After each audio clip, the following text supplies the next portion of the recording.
ದೇವರ ಪರಿಶುದ್ಧ ನಾಮಕ್ಕೆ ಸ್ತೋತ್ರ ಉಂಟಾಗಲಿ. ಈ 2 ನಿಮಿಷ ನಿಮ್ಮೊಟ್ಟಿಗೆ ಕಾರ್ಯಕ್ರಮಕ್ಕೆ ನಿಮ್ಮನ್ನು ಸ್ವಾಗತಿಸುತ್ತೇನೆ. ಈ ದಿನಕ್ಕೆ ನೇಮಕವಾದಂಥ ದೇವರ ವಾಕ್ಯವನ್ನು ಓದಿಕೊಳ್ಳೋಣ. ಯೋಹಾನನು ಬರೆದಂಥ ಸುವಾರ್ತೆ 14ನೇ ಅಧ್ಯಾಯದ 15ನೆಯ ವಚನ. ನೀವು ನನ್ನನ್ನು ಪ್ರೀತಿಸುವವರಾದರೆ ನನ್ನ ಆಜ್ಞೆಗಳನ್ನು ಕೈಗೊಂಡು ನಡೆಯುವಿರಿ ಎಂಬುವಂಥದ್ದೇ. ಕರ್ತನಲ್ಲಿ ಪ್ರೀತಿಯುಳ್ಳ ದೇವರ ಮಕ್ಕಳೇ, ದೇವರು ಒಂದು ವಿಷಯವನ್ನು ಈ ಮುಂಜಾನೆ ವೇಳೆಯಲ್ಲಿ ನಮ್ಮೊಟ್ಟಿಗೆ ಪ್ರಸ್ತಾಪಿಸುತ್ತಾ ಇದ್ದಾನೆ.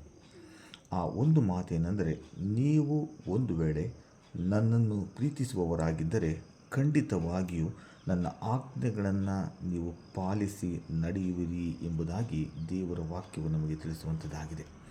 ಆದುದರಿಂದ ಪ್ರಿಯರೇ, ನಾವು ಬರೀ ಬಾಯಿ ಮಾತಿನಿಂದ ದೇವರನ್ನು ಸನ್ಮಾನಿಸುವವರು, ದೇವರ ವಿಷಯದಲ್ಲಿ ಮಾತನಾಡುವವರು, ದೇವರು ಯಾರು ಎಂಬುದನ್ನು ಹೇಳುವಂಥವರಾಗಿದ್ದರೆ ಅದಕ್ಕೆ ಯಾವುದೇ ಅರ್ಥವಿಲ್ಲ. ಯಾವ ವ್ಯಕ್ತಿ ದೇವರನ್ನು ಬಹಳವಾಗಿ ಪ್ರೀತಿ ಮಾಡುತ್ತಾನೋ ಆ ವ್ಯಕ್ತಿಯು ದೇವರ ಮಾತನ್ನು ಕೇಳುತ್ತಾನೆ, ದೇವರ ಮಾತಿಗೆ ಆತನು ವಿಧೇಯನಾಗಿ ನಡೆಯುತ್ತಾನೆ.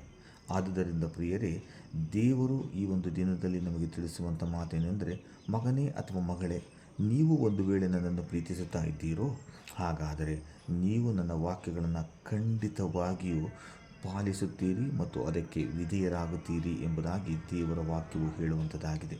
ಪ್ರಿಯರೇ, ದೇವರ ವಾಕ್ಯವು ಹೇಳ್ತದೆ, ಯಜ್ಞ ಹೋಮಗಳಿಗಿಂತ ವಿಧೇಯತ್ವವು ಬಹಳ ಪ್ರಾಮುಖ್ಯವಾದದ್ದು ಎಂಬುದಾಗಿ.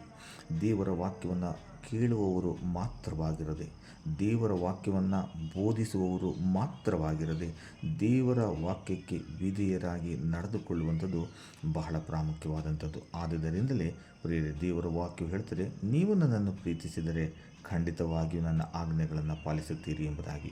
ದೇವರನ್ನು ಪ್ರೀತಿಸುವವರು ಮಾತ್ರವಾಗಿರದೆ ಆತನ ಆಜ್ಞೆಗಳನ್ನು ಪಾಲಿಸಿ ದೇವರ ಕೃಪೆಗೆ ಪಾತ್ರರಾಗೋಣ. ದೇವರು ಈ ವಾಕ್ಯಗಳನ್ನು ಆಶೀರ್ವದಿಸಲಿ. ನಿಮ್ಮ ದಿನವು ಶುಭಕರವಾಗಿರಲಿ. ಆಮೇನ್.